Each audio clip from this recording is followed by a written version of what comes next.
तो आ गए आप। आ गए हो तो चैनल को सब्सक्राइब कर लेना, वीडियो अच्छी लगे तो लाइक और शेयर कर देना, और हाँ, बेल आइकन जरूर दबा देना ताकि आपको नई वीडियोस की नोटिफिकेशन मिलती रहे। स्टोरी एनिमीडिया, कहानियों की नगरी।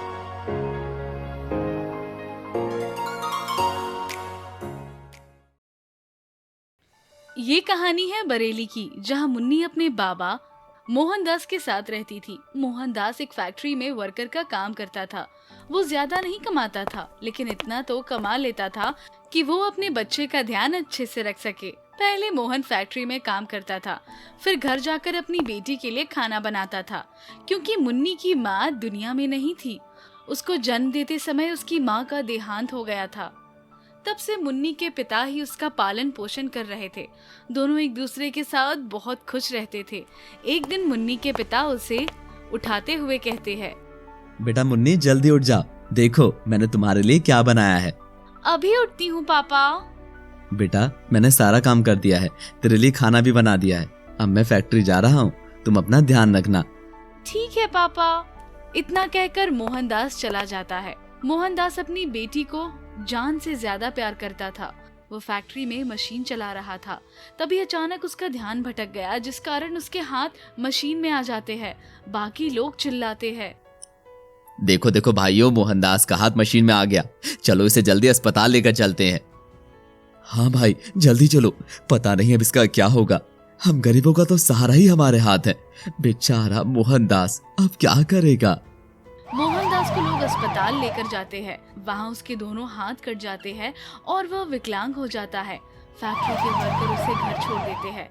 अपने पिता की ऐसी हालत देखकर मुन्नी को बहुत दुख होता है और वो बहुत जोर जोर से रोने लगती है और रोते रोते कहती है, पिताजी ये क्या हो गया आपको? आपके दोनों हाथ कहाँ चले गए? मैं आपका ये हाल नहीं देख सकती पिताजी। कुछ नहीं हुआ बेटा, बस फैक्ट्री की मशीन में मेरे हाथ आ गए, जिसकी वजह से मेरे दोनों हाथ कट गए। तुम चिंता मत करो, सब सही हो जाएगा। मोहनदास अपनी बेटी को बहुत समझाता है और वो चुप हो जाती है। अगली सुबह मुन्नी जल्दी उठकर घर का सारा काम कर देती है, साथ ही खाना भी बना देती है। उसके बाबा ये सब देखकर बहुत दुखी होते हैं और उसे कहते हैं, बेटा मुन्नी मुझे माफ कर दे। जहाँ तुझे स्कूल जाना चाहिए था, अपना ध्यान रखना चाहिए था, अपनी पढ़ाई लिखाई करनी चाहिए थी, वहीं आज तू घर के काम कर रही है। मैं एक अच्छा पिता नहीं बन पाया। आप कैसी बात कर रहे हैं पिताजी? आपसे अच्छा पिता तो कोई और हो ही नहीं सकता। आप तो दुनिया के सबसे अच्छे पिता है। पर पिताजी मुझे कुछ समझ नहीं आ रहा, अब हम दोनों का क्या होगा? जितने भी आपके पैसे रखे थे सारे पैसे खत्म हो गए और अब तो लाला ने भी उधार देने से मना कर दिया है। अब हम खाना कैसे खाएंगे?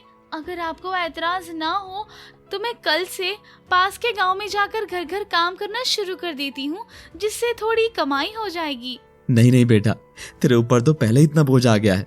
मैं तुझे और कुछ नहीं करने दूंगा। तू घर का काम भी करेगी और पैसे कमाने के लिए दूसरों के घर जाकर काम करेगी। ये दिन देखने से अच्छा होता कि मैं मर जाता। आप कैसी बातें कर रहे हैं पिताजी? हम दोनों एक दूसरे का सहारा है और आप ऐसे हार मानने वाली बातें मत करिए। ये समय हमारा लड़ने का है और हम लड़ते रहेंगे। आप चिंता मत करिए, मैं स्कूल भी जाऊंगी, पढ़ाई भी करूंगी और आपका और घर का पूरा ध्यान भी रखूंगी। आपकी बेटी बहुत ताकतवर है, वो सब कर लेगी, बस आप दुखी मत होइए। पर बेटा तू ये सब कैसे करेगी? अब तेरी उम्र भी बहुत कम है और इतनी सारी जिम्मेदारियां तू कैसे संभालेगी? आप चिंता मत करिए पिताजी, ऊपर वाला कोई ना कोई रास्ता जरूर दिखाएगा। मुन्नी पूरी तरह बैठकर सोचती है और वो अपने मन में विचार करती है। अब होली आने वाली है, लोगों को गुब्बारे खरीदने होंगे, तो क्यों ना मैं गुब्बारे बेचना शुरू कर दूं। इससे घर का खर्च भी चल जाएगा और पापा को दिक्कत भी नहीं होगी। वैसे भी वो नहीं चाहते कि मैं किसी के घर में काम करूं, तो यही सही होगा, मैं गुब्बारे ही बेचना शुरू कर देती हूँ। फिर मुन्नी अपने स्कूल के पास ही गुब्बारे बेचना शुरू कर देती है। गुब्बारे ले लो, गुब्बारे, रंग बिरंगे गुब्बारे, होली का त्योहार मनाओ मेरे रंग बिरंगे गुब्बारे के साथ। ऐसे ही मुन्नी धूप में सड़क किनारे गुब्बारे बेचती है और फिर एक दिन उसके दिमाग में एक तरकीब आती है और वो अपने पास के एक लड़के से कहती है, राजू, मुझे पता है तुम्हें होली पर गुब्बारों से खेलना कितना पसंद है। अगर तुम मुझे रोज स्कूल की थोड़ी थोड़ी पढ़ाई करवा दो तो मैं रोज तुम्हें 5 गुब्बारे फ्री में दूंगी। तुम सच बोल रही हो मुन्नी?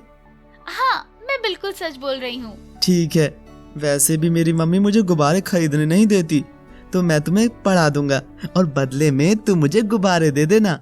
फिर मुन्नी और राजू ऐसा ही करने लगे। मुन्नी राजू को गुब्बारे देती और राजू उसे पढ़ाता था।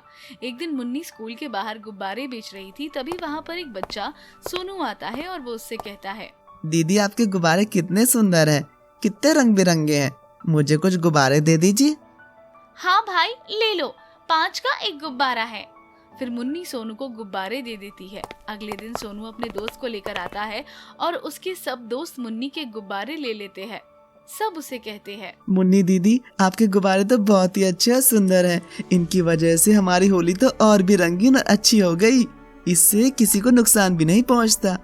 हाँ भाई, मेरे गुब्बारे से किसी को नुकसान नहीं पहुंचता, क्योंकि मुझे भी पता है कि गुब्बारे लगने से लोगों को चोट भी लग सकती है, पर मेरे गुब्बारे से ऐसा कुछ नहीं होगा और ये इको फ्रेंडली भी है, तो इससे किसी को भी नुकसान नहीं होगा।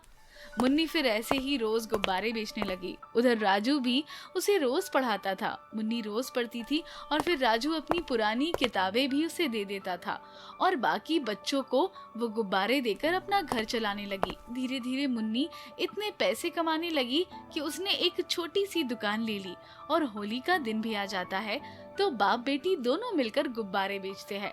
जो बच्चे उसके पास आते हैं वो कहते हैं, दीदी, हैप्पी होली, हमें भी गुब्बारे दे दो। आपके जैसे अच्छे गुब्बारे कहीं और नहीं मिलते। जरूर भाई, ये लो, और आप सबको भी हैप्पी होली। आप लोगों की वजह से ही तो मेरी और मेरे पिता की होली अच्छे से बन पाई है। फिर मुन्नी और उसके पिता भी अच्छे से होली मनाते हैं। अगले दिन मुन्नी सोचती है, तभी मुन्नी को दूसरी तरकीब आती है और वो गैस वाले गुब्बारे बेचना शुरू कर देती है। फिर वो एक सिलेंडर खरीद लेती है और उसका पिता अपने पैरों की मदद से गैस वाले गुब्बारे में हवा भरने लगे और वो खुद दुकान पर बैठ जाते हैं और मुन्नी को स्कूल पढ़ाई करने के लिए भेज देते हैं। दोनों बाप बेटी मिलकर बहुत मेहनत करने लगे और मुन्नी भी पढ़ लिख कर अच्छी नौकरी कर लेती है। फिर उसके पिता को काम करने की जरूरत नहीं पड़ी और वो अपने पिता का बहुत अच्छे से ध्यान रखने लगी और बहुत अच्छा पैसे कमाने के लिए सब गांव में मुन्नी का नाम हो जाता है कि एक गरीब गुब्बारे वाली ने अपनी पढ़ाई और साथ ही अपने पिता का ध्यान रखा। वीडियो अच्छी लगे तो लाइक और शेयर कर देना और हाँ, बेल आइकन जरूर दबा देना ताकि आपको नई वीडियोस की नोटिफिकेशन मिलती रहे।